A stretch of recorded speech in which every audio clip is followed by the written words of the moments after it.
BC మేధావుల సమావేశంలో MLC తీన్మార్మల్ మాట్లాడుతున్నారు. లైవ్ చూద్దాం. ఈ కులగణన లెక్కల్లో ఈ లెక్కల ఫలితాల్లో బీసీలే విజయం సాధించారు. ప్రభుత్వం చేసినటువంటి లెక్కలు తప్పు అనడానికి అనేక మార్గాలను అన్వేషించి ప్రజాక్షేత్రంలో పోసినారు. పోసిన తర్వాత కూడా ప్రభుత్వం ముందు ఒక ఆప్షన్ పెట్టి పొరపాటు జరిగిందేమో సరిదిద్దుకోమనేటువంటి ఒక మంచి వాతావరణంలోంచి ఒక మెసేజ్ కూడా పంపించడం జరుగుతూ ఉంది. ఇలా తెలంగాణ రాష్ట్ర ప్రభుత్వం సరే గతంలో ఉన్నటువంటి వాళ్ళు చేయలేకపోయారు, కొంత ఇప్పుడు ఒక ముందడుగు పడ్డది. ఆ ముందడుగులో కూడా జరిగినటువంటి లోపాలను మామూలు లోపాలు ఏం కాదు, అవి బ్యాక్ హోల్ అంత పడ్డది. అంత పెద్ద లోపాలు ఏవైతే ఉన్నాయో వాటిని సరి చేసుకోమని చెప్పి ఈ సభ అనేక బీసీ సంఘాలు బీసీ సమూహం అంతా చెప్తున్నటువంటి మాట. మరి ఈ ప్రభుత్వం ఎప్పుడు సరి చేసుకుంటది? ఈ సభ పెట్టి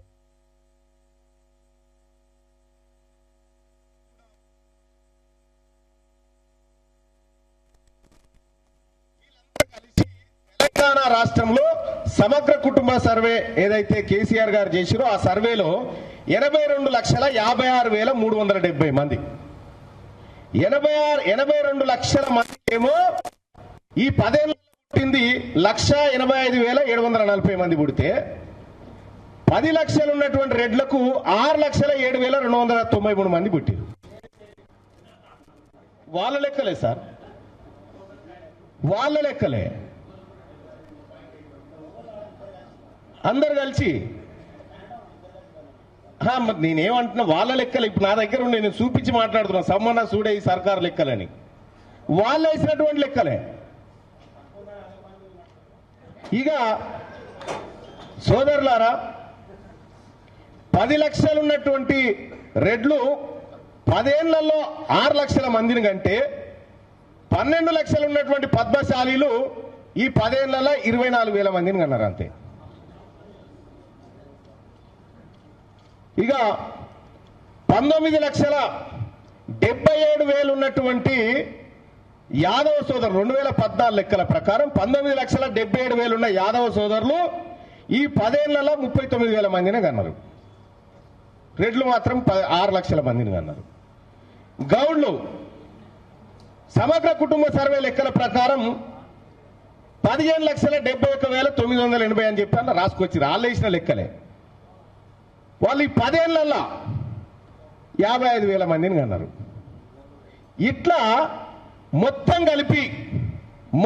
కలిపితే 82 లక్షలు ఉన్నటువంటి 4 కులాల బీసీలో ఏమో 1,85,000 మందిని కంటే 10 లక్షల మంది ఉన్న రెడ్లు 6,07,000 మందిని కన్నారు. ఇవి సమగ్ర కుల ఇప్పుడు జరిగినటువంటి లెక్కల ఆధారంగా చెప్తున్నటువంటి కథ. ఇంకా ఇవే కాదు, ఈ ఒక్క లెక్కలే కాదు, నువ్వు ఏ లెక్క అన్నది ఏ లెక్క తీసినా ఇవే బొక్కలు. తెలంగాణ రాష్ట్రంలో ఎంతమందిని చంపిర్రో. బీసీలకు ఇవాళ 42% రిజర్వేషన్ గురించి మనం మాట్లాడుతూ ఉన్నాం. కానీ దీని వెనకాల జాగిన ఒక భారీ కుట్రను మనం గమనించాలి సార్. జాజుల సీనన్న తెలివి కళ్ళ బిడ్డ కాబట్టి దాన్ని పసిగట్టిండు. ఏమని, మనం వీళ్ళు ఇవ్వకపోయినా 50-60% సీట్లలో మనమే గెలుస్తామనేటువంటి మాట చెప్పిండు. 50-60 ఎట్లా గెలుస్తారు బిడ్డ, మీరు 42 కదా అనేది వీళ్ళ లెక్క. ఇప్పుడు 42 మాత్రమే మీకు, మిగతాయి వేరే వాళ్ళకి, మిగతాయి మాకు అనే మాట చెప్తా ఉన్నారు. అంటే ఇప్పుడు స్థానిక సంస్థల్లో అంతో ఇంతో 50-60% సీట్లు సంపాదిస్తున్న బీసీలను 42 కాడికి తెస్తారనేటువంటి 42% సీట్ల కాడికి తెస్తారు. సరే మనకంటే ఎట్లాగో రిజర్వేషన్లు లేవు, తక్కువనే. కానీ సీట్లు పార్టీలేసే బిచ్చం, సీట్లు అనేవి పార్టీలేసేటువంటి బిచ్చం. రిజర్వేషన్ మన హక్కు. బీసీలకు కావాల్సింది కామారెడ్డి డిక్లరేషన్ లో ప్రకటించినటువంటి 42% రిజర్వేషన్లు లోకల్ బాడీ ఎన్నికల్లో కావాలి. మీరు సవాల్ ఇసుకు నేను ఇస్తా దమ్ముంటే నువ్వు ఇస్తావా, ఆయన ఇయ్యడు, మరి నువ్వు ఇయ్యవా? నీ సవాళ్ళు ఏంది నాకు అర్థం కాలే. ఎవరి కోసం సవాళ్ళు చేసుకుంటున్నారు? ఒక ఆయన ఇవాళ బీసీలకు అన్నం పెట్టకుండా నేను సొంటెండ పెడతా దమ్ముందా నీకన్నా అన్నట్టుంది ఆ సవాల్. మీరు ఎవరు సవాళ్ళు చేసుకోవడానికి? హక్కుగా ఈ బీసీలకు దక్కాల్సినటువంటి వాటానివ్వకుండా మేము బిచ్చం వేస్తాం. ఎవరికి కావాలి మీ బిచ్చం? వాళ్ళు మనకు నిధులు ఇవ్వరట, సీట్లు ఇవ్వరట, రిజర్వేషన్ ఇవ్వరట. బీసీ సమాజమా 3 ఎమ్మెల్సీ ఎన్నికలు జరుగుతా ఉన్నాయి, వాళ్ళు మనకి ఇవ్వరట. మనం ఓటు ఇవ్వకుర్రిగా వాళ్ళకు, మన ఓటు వాళ్ళకి ఇవ్వకండి. ఇవాళ ఈ వేదిక నుంచి నేను చెప్తా ఉన్నా, మురళీ మనోహర్ సార్ ఈ 3 ఎమ్మెల్సీ స్థానాలు బీసీలు గెలవాలి, బీసీలు గెలిచి తీరాలి. మీరు నిర్ణయం తీసుకోవాలి. ఈ దిశగా మనం కార్యాచరణ కూడా రూపొందించుకోవాలి. నేను టీచర్ల లిస్ట్ కార్లో పెట్టుకొని ఎక్కినప్పుడల్లా ఒకరికి ఫోన్ కొడతా ఉన్నా, సార్ బీసీలకు ఓట్లు వేయాలని. 20-25 వేల ఫోన్ నెంబర్లు ఉన్నాయి నా దాంట్లో కార్లో. మనం కూడా ఎక్కడ మన బీసీలు ఉన్నా, ఎక్కడ టీచర్లు ఉన్నా, మన ఎస్సీ ఎస్టీ బిడ్డలు మైనారిటీ బిడ్డలు ఉన్నా వాళ్ళని కడుపులో పెట్టుకొని మనం ముందుకు తీసుకుపోయి ఈ ఎమ్మెల్సీ ఎన్నికల్లో మైండ్ బ్లాక్ అయ్యే రిజల్ట్ ఇస్తే తప్ప, ఇది నేను అప్పుడే చెప్పిన, ఇది బీఫామ్లకు బీసీలకు మధ్య జరుగుతున్న యుద్ధం. ఇది బీఫామ్లకు బీసీలకు మధ్య జరుగుతున్నటువంటి యుద్ధం. ఈ యుద్ధంలో బీసీలే గెలవాలి, మెజారిటీ ప్రజలే గెలవాలి. అందుకోసం మీరందరూ కూడా మీ స్థాయిలో మీ బంధువులో మీ సోదరులు ఎవరైనా ఉంటే వాళ్ళతో మాట్లాడి రాబోతున్నటువంటి ఈ 42% మాటున ఒక 3 కీలకమైన ఎలక్షన్స్ ఎమ్మెల్సీ ఎన్నికలు జరుగుతున్నాయి, అవి మిస్ కాకుండా కూడా చూసుకోండి. ఆ విధంగా ఈ సభ కార్యాచరణ రూపొందించుకోవాలి. ఇక ఈ సభకు నేను ఒక విషయాన్ని తెలియజేయదలుచుకున్నా. తిన్మార్ మల్లన్నకు షోకాజ్ నోటీస్ జారీ చేస్తే ఈ సభ ధమ్కి ఇచ్చి నీ మనిషిని దగ్గర పెట్టుకో, అది మా బీసీల దగ్గర పనిచేయదని చెప్పి నాకు మద్దతుగా నిలబడేటువంటి ప్రయత్నం చేసింది. ఈ సభకు కృతజ్ఞత ఉన్నాయి. అలాగే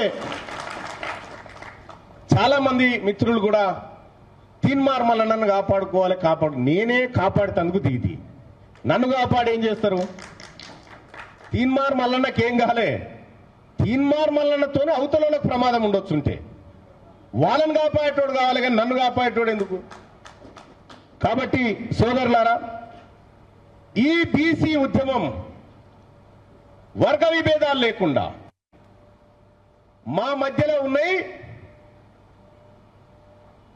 కేవలం ఆలోచనలు మాత్రమే, అవి వివిధ రూపాలలో ఉన్నటువంటి ఆలోచనలే. మా అంతిమ లక్ష్యం మా అందరికీ ఒకటే, అంతిమ లక్ష్యం మా అందరికీ ఒకటే.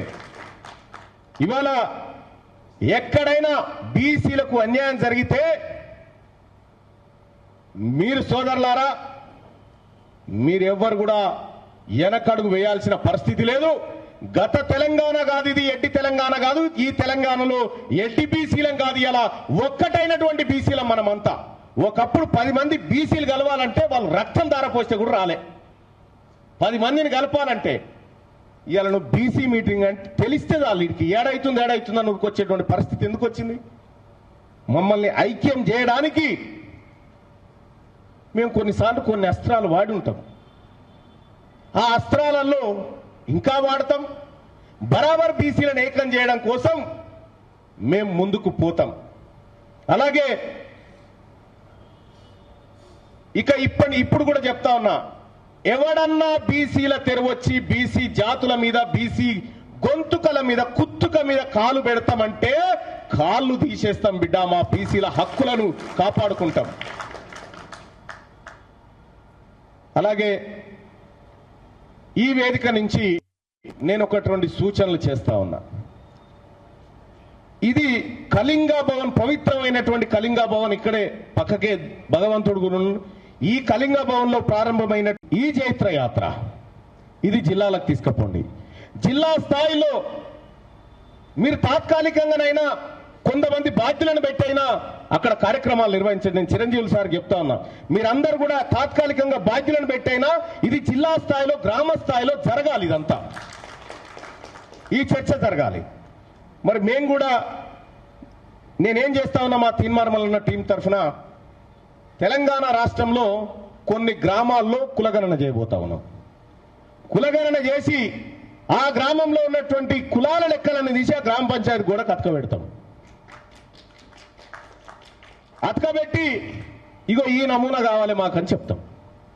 సో దానికి కూడా మేము అనుకుంటున్నటువంటి అంశంలో ఏమైనా సూచనలు సలహాలు ఉంటే కూడా ఈ సభ ద్వారా స్వీకరించడానికి మేము సిద్ధంగా ఉన్నాం.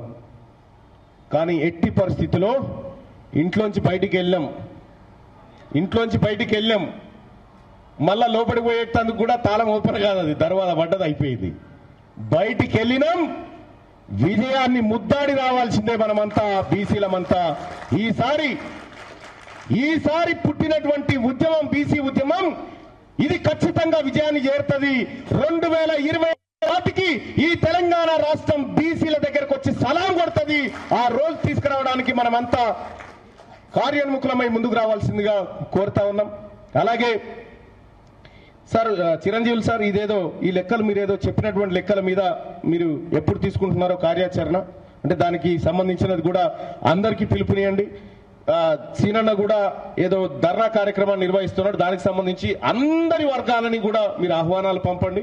ఇది నీ ఇంటి పంచాయతీ కాదు, నా ఇంటి పంచాయతీ కాదు, ఇది మనందరి జీవితాలకు భవిష్యత్తుకు సంబంధించినటువంటి కార్యక్రమం. కాబట్టి మిగతా సభ్యులు ఎవరైతే ఉన్నారో ఇక్కడికి వచ్చినటువంటి వాళ్ళు మీ స్థాయిలో మీరు కార్యాచరణ తీసుకోండి.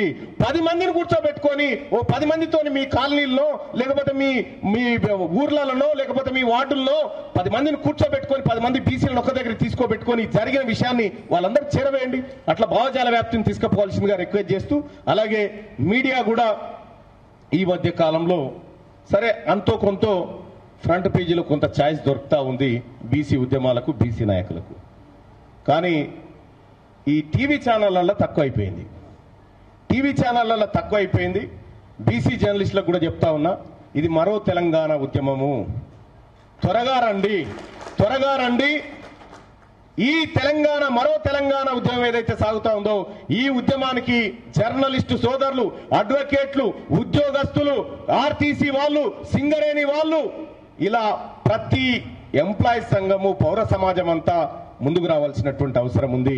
ఇది అతి త్వరలో ఒక మహా ఉగ్ర రూపంగా దాల్చబోతున్నటువంటి ఈ బీసీ ఉద్యమానికి అందరూ కూడా సమాయత్తం కావాలని చెప్పి పిలుపునిస్తూ ఈ అవకాశాన్ని ఇచ్చినటువంటి పెద్దలు గౌరవనీయులు మురళీ మనోహర్ సార్కి మరొకసారి ధన్యవాదాలు. ఒక్కసారి మురళీ మనోహర్ సార్ గట్టిగా చప్పట్లు కొట్టాలి మనం. ఎందుకు చెప్తా ఉన్నంటే సార్ మీ సెంటర్గా నడవాలి. ఎందుకంటే మీలో ఉన్నటువంటి నీతి, నిజాయితీ, నిబద్ధత ఇది బీసీ సమాజానికి